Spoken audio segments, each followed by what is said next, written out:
Welcome to The Doc Dudes, your premier podcast for a behind-the-scenes look at the latest in aesthetic medicine. Hosted by the cosmetic surgeons at Graper Harper Cosmetic Surgery in Charlotte, North Carolina, The Doc Dudes brings you interviews with insightful guests, expert tips from experienced medical professionals, and lots of laughs along the way. And now, here's Dr. Garrett Harper, Dr. Robert Graper, and Dr. Evon Zoog, also known as The Doc Dudes.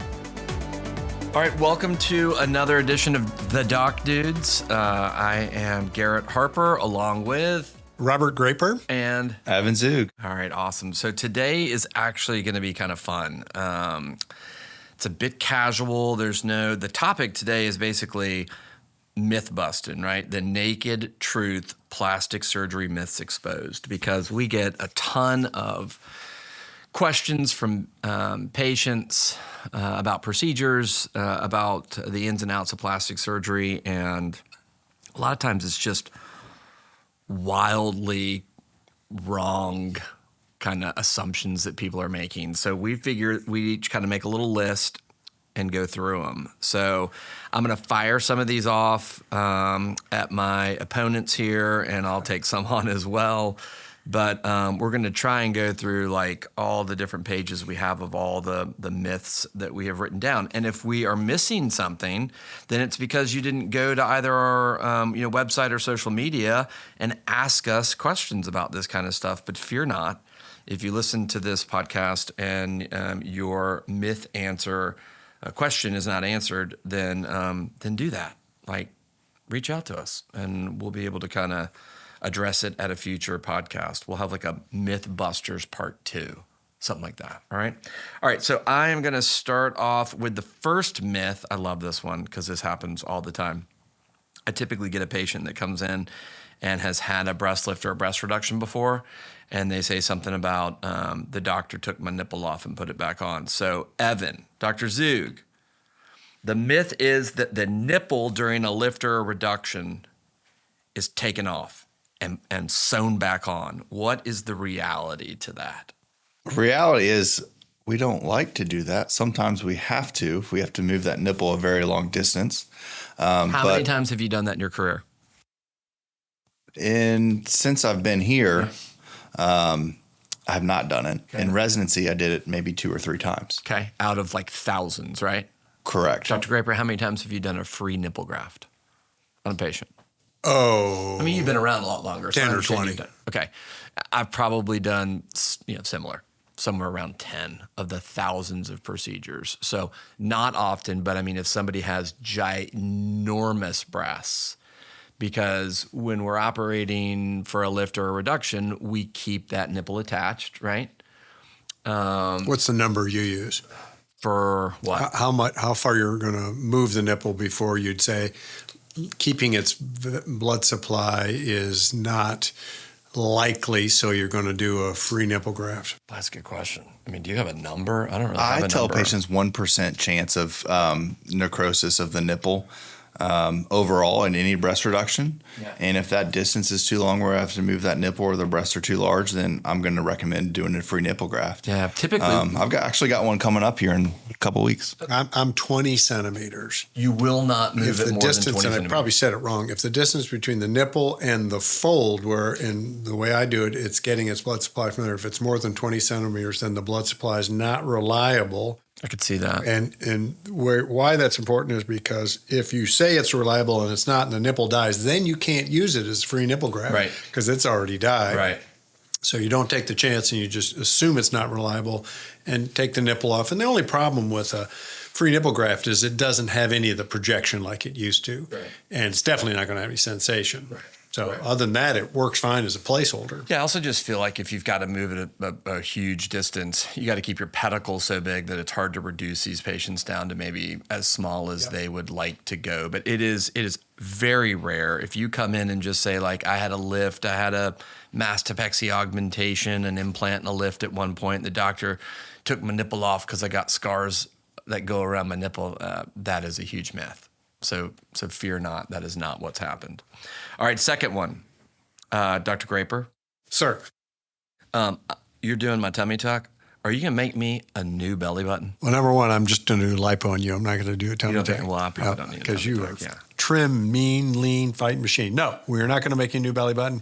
We're going to keep the one you got, and we're going to make an incision around it, and all the skin around it is going to move, but the existing belly button is attached to the abdomen by a stalk, right? Because that's where you got blood supply when you were an infant, and it stays right there. The skin moves, and then when you've got the skin tacked in, you pop that belly button back up through a new location. It's same place as it was before, but the skin around it has moved. Right. So when I was little, there was a cartoon called The Snorkels. Like, Evan's way too young. Maybe somebody in here knows that cartoon, but it was a bunch of little like creatures that lived in the sea, and they had a snorkel on top of their head, and that's what it looks like when during a tummy tuck. Like, literally that stalk that you're talking about, it looks like a little snorkel that's coming off of the abdominal wall, and that's the belly button, and it stays there.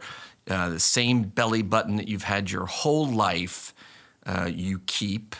We bring it through different skin, and then we make it look prettier. So no brand new belly button. Okay, I'll take this one. This is a great one. After having liposuction, you get fat somewhere else. No.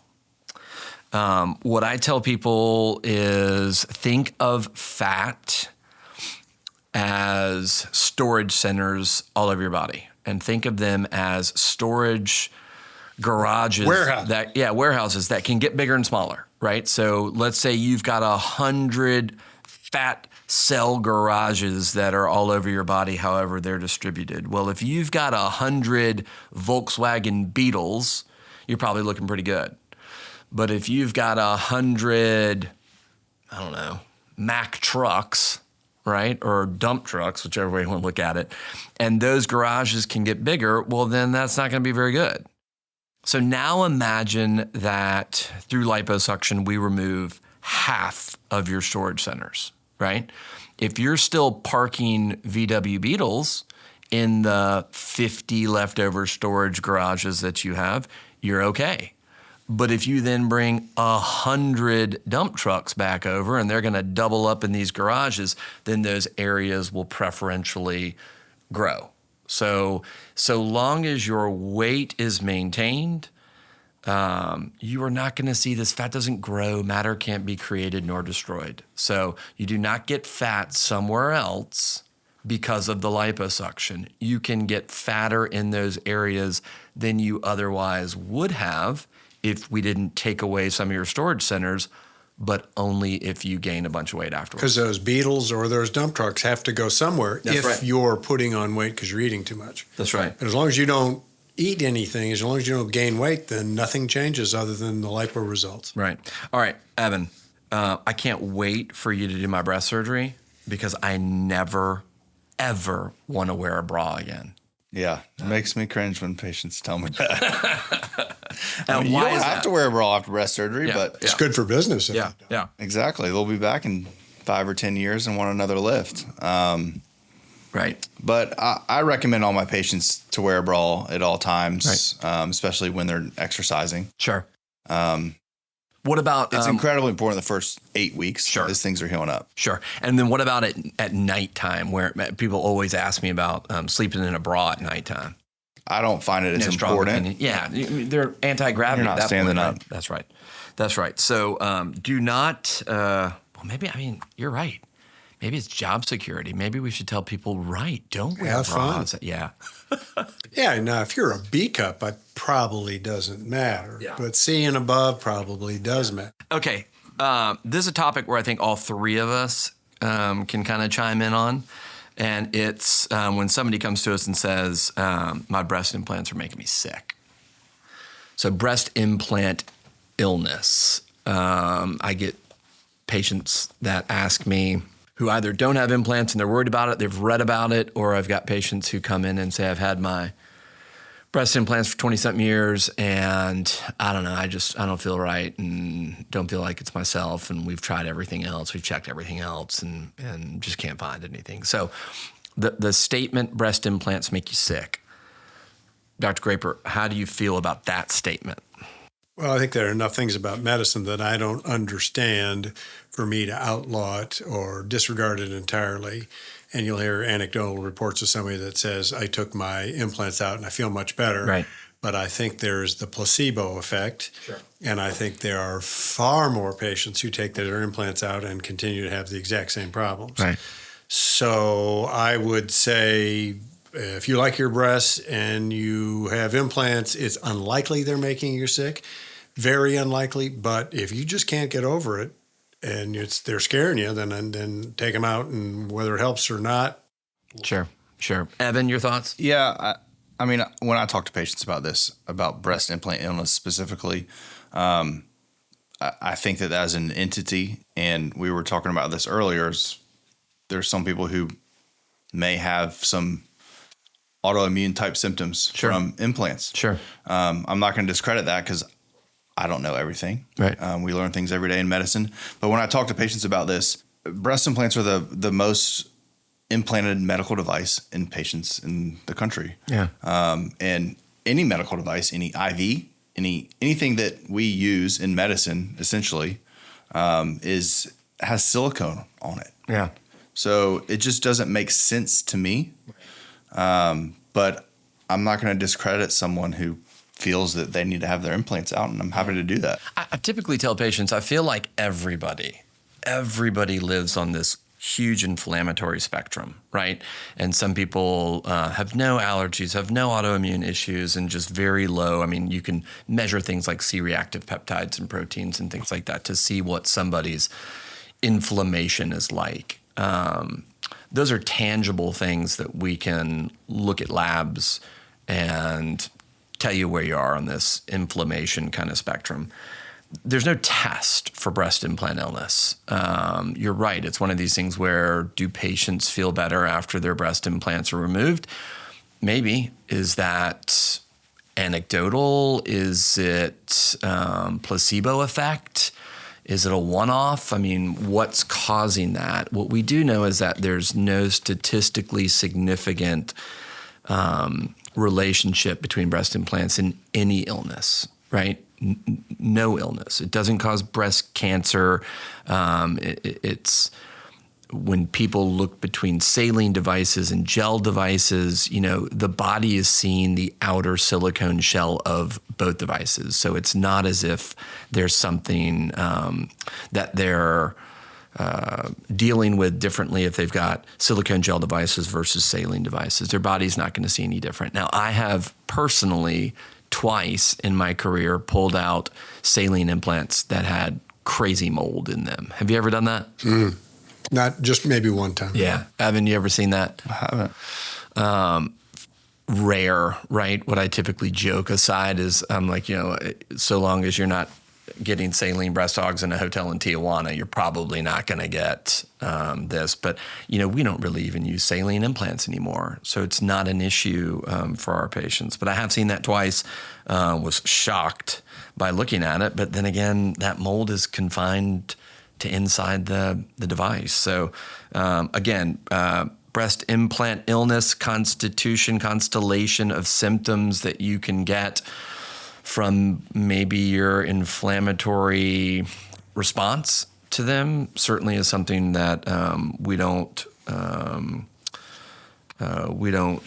shun you for, but I do want people to use proper terms with it. If the brain is so powerful that it can make you blind with no anatomical, physiological reasons why you can't see, but you can't see, right, then it's powerful. It's powerful. Yeah. And I don't know where that plays into this. There's just a lot we don't know about it. But an otherwise healthy patient, I would exhaust every other thing before I took the implants out. Yeah. And if they like their implants. Now, if they hate their implants and are scared of them. Right. And having issues like encapsulation where you get kind of excess scar tissue around the device, that is not the same as breast implant illness. So let's make sure that we separate those two things. All right, next myth. Plastic surgery makes you look unnatural. Evan, when somebody says something like that, what do you think? Yeah, a lot of patients, that's can be the first thing they say. I don't want to look natural. I just want to age appropriately for my age. I want to look better. I want to look refreshed. I want to look more fit. When patients are concerned about that, I talk to them about how you really need to trust your surgeon and what their perception of what is attractive breast or tummy. Or face. Geez, so many people come to us about the California facelift. Right. How did this Right. celebrity with all the money in the world, why did they look so messed up? And I think the demographics in LA or Miami or New York are very different than Charlotte. Sure. Our patients don't really want that fake, unnatural look, but Right. some people do. Right. And that's why those populations, those demographics, those cities have more patients who are. And that's why people fly to LA and Miami to get Right. their surgeries, right? Yeah. Yeah. Dr. Graper, what do you think about unnaturalness to plastic surgery? I think there's a lot of it. Yeah. I think anything done poorly Yeah, right. can be really unnatural looking. Right. And some patients, as Evan said, do want an unnaturally large lips that look crazy to us, unnaturally large breasts, faces that Either have just crazy look lips, like, right? Everybody talks about whoever that Real Housewife, Lisa Renner or something or whatever. They always look at celebrities and say, where did it go wrong? I saw something recently where they were talking about Ryan Gosling's face and how it's changed. I'm like, I think that guy's pretty darn good looking. Yeah. But in any event, it's one of these things where it's never like they come in for their first lip injections or their first breast augmentation where they start going crazy looking. You know what I mean? Like if you see the progression of these patients, even on television shows like Botched, they'll show a person and then they'll show, okay, this was after my first breast augmentation 20 years ago. And then I went bigger 19 years ago. And then I went a little bit bigger 18 years. And it's like this, it's like their norm, like their standard for norm gets bumped up and reset, right? It's like once you've had your lips plumped with Juvederm, when a little of it goes away, you're kind of like, you build off of that. And that's how I think some of these people just, because there's just no way they come in looking beautiful and then go out looking cray-cray. Let me ask you this. Yeah. I know our practice's goal is to have people look good and normal and natural and better than they are when they come in. What procedures will you do when a patient wants something that that's not how we would normally do it, and why? And again, which ones wouldn't you do if somebody said? All right. So my answer is going to sound high and mighty. My answer is 0.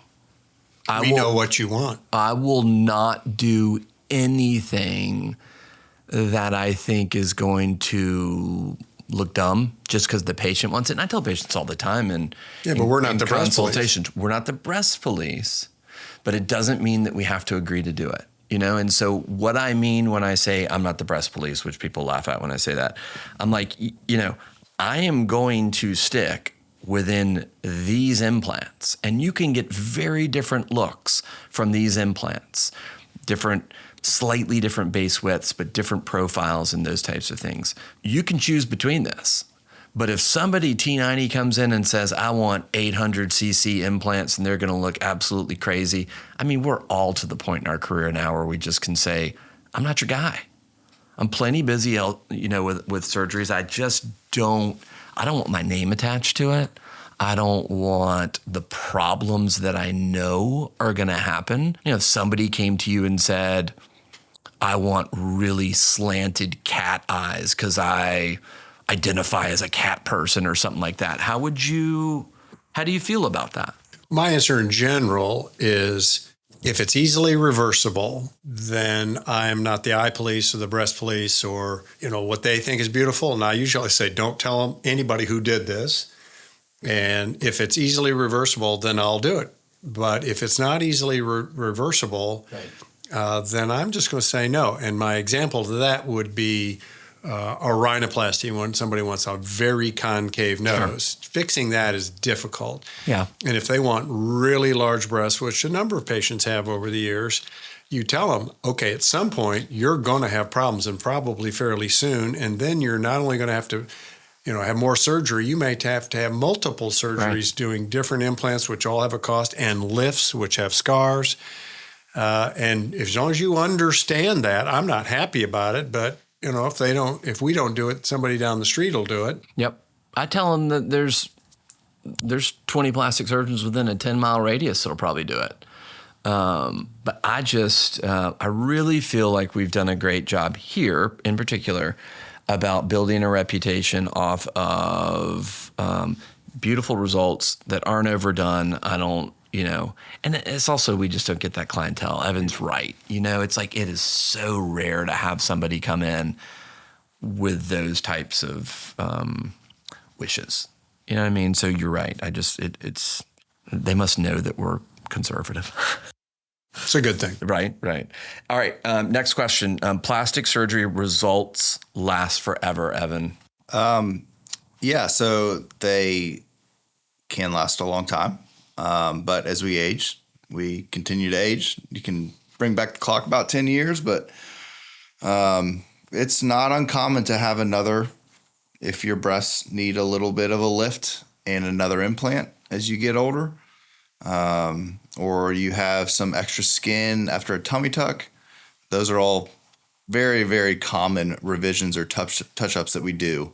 So yeah, things don't last forever. I mean, nothing lasts forever, right? Yeah, but... And we both know hearts can change. Yeah, hearts can change. Guns and Roses. Except tattoos. November Rain. Tattoos last forever. Well, we can laser these bad boys off. I think facelifts, in a way, last forever and that they'll always be better than they would have been. And I think eyelids are probably that same way. Sure. I would say noses are that same way. They get older, but they would always look better than they would have looked. So it's sort of a two-tiered answer for that. Right, and there's little things with the nose, right? With like kind of the droopiness as we age and things like that. But that's a bony cartilaginous structure. Like that thing is, once you fix that, that's it kind of is what it is. And liposuction, great about that. As long as they don't gain weight, it's pretty much lasts forever. True. Now their skin can change with liposuction, Absolutely. and we see plenty of people who, are 20 years out from liposuction.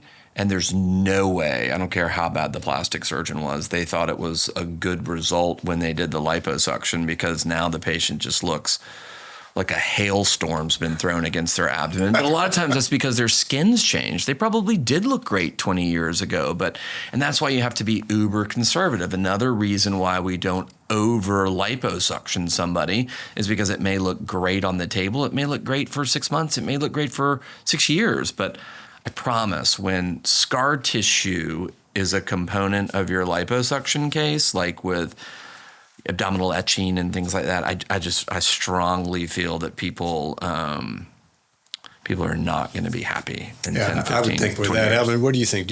Would you? Yeah, I'm really into the abdominal contouring and treating the trunk and the lower body and doing all that comprehensively. But the things that I don't like to do are the abdominal etching. Right. Because I don't think that is going to... And for people who don't know... One, it's not going to last forever. Right. And two, it's going to look like... Well, or does it last forever? Now you're 70 Unfortunately, years it does. old with That's this six-pack. Yeah. So abdominal etching, for people that don't know, like contouring and that kind of stuff, of course, it's beautiful. The abdomen is hills and valleys, and it's important when we're reshaping it to realize that. But abdominal etching is when you, in a grid-like pattern, overzealously liposuction to where the skin is going to no longer have fat underneath it in kind of in lines.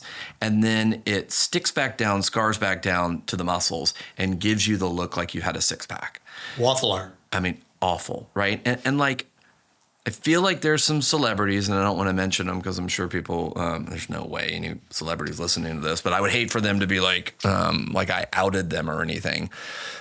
But there's some that it just, I mean, my God, it looks terrible. And I think it's a horrible, horrible idea. So those, unfortunately, do last forever. Yeah, you scar something bad enough, it's going to last. Things you want to last forever don't, and things you don't want to last forever That's do. life, right? Typical life. Okay, so next kind of thing, Graper, this is a great one for you. You can go blind after a blepharoplasty. That's a myth. I bet you it's true. I think in the world's literature, there have been like 187 cases of blindness, but that includes cases done in Bangladesh and all over strange places in the world. And in America, that number is tiny. And for a board-certified plastic surgeon, it'd be tiny. Yeah. More like you've got more danger of going blind driving to our office than you do of looking up at the eclipse. Surgery. Yeah, something like that, right? I no one's ever come to this office blind after a blepharoplasty. I can promise you that. So don't let that get in the way of you and youthful looking eyes. Okay. Another one is Botox doesn't work on everyone. That's an unusual one. Because some people will come in, they'll say Botox doesn't work for me, but Dysport does. And I got to be honest and frank, like I hear you if you say that, or if you say that Dysport works, because those are really close molecularly, right? Dysport and Botox, but different by just a little bit. And so I think what happens is people maybe fatigue on Botox and maybe start to need a little bit more, or it recovers faster than I have a theory. 3-4 months. Give me your theory. I think that offices that don't do a lot of Botox, they make it up, and if they don't use it within a couple of weeks, it goes bad. Right. And if you make it up inappropriately with a lot of bubbles, meaning you reconstitute it because it comes in a powder form and you add, and it denatures with time and with bubbles. So, I mean, we don't have a vial of Botox around here for more than 2 or 3 days. 2 or 3 minutes. Yeah. So somebody's using it. If it's open. Yeah, and So either it's not been prepared properly, but too long ago, diluted too much, trying to make it last for the practice, but not the patient. Either. Right. Yes. Right. But we do all that. Oh, I mean, our ladies are amazing. Agree with that. Okay, so we have gone over a bunch of myths. Not all of them. I get it. If you have other things that you'd like for us to address, drop us a line, website, social media. You can email us any of those things, and we will address it at the Mythbusters, part 2. If you've got questions and they're just, burning a hole in your pocket and you just really want to know some things, then reach out to us, okay? If you've got questions or other topics that you want us to cover, visit www.ghsurgery.com and click on the Doc Dudes from the homepage. There's a link to click to submit your questions and ideas. You can also listen to all of the Doc Dudes episodes on our website, as well as Apple, Spotify, YouTube, or anywhere that you listen to your favorite podcast, which we hope we are. Tell a bunch of people because we're having fun with this. And so the more kind of participation we get from you guys, the longer we'll keep this thing going, which is great. Please follow us on Instagram, Facebook, find out when new episodes drop, and all other information about the practice. I am Garrett Harper signing off on The Naked Truth, Plastic Surgery Myths Exposed. I'll say part 1, because I know we'll probably have a bunch more. Say goodbye to everybody, Dr. Graper. Goodbye, everybody. Dr. Zoog. We'll see you next time. Awesome. Thanks.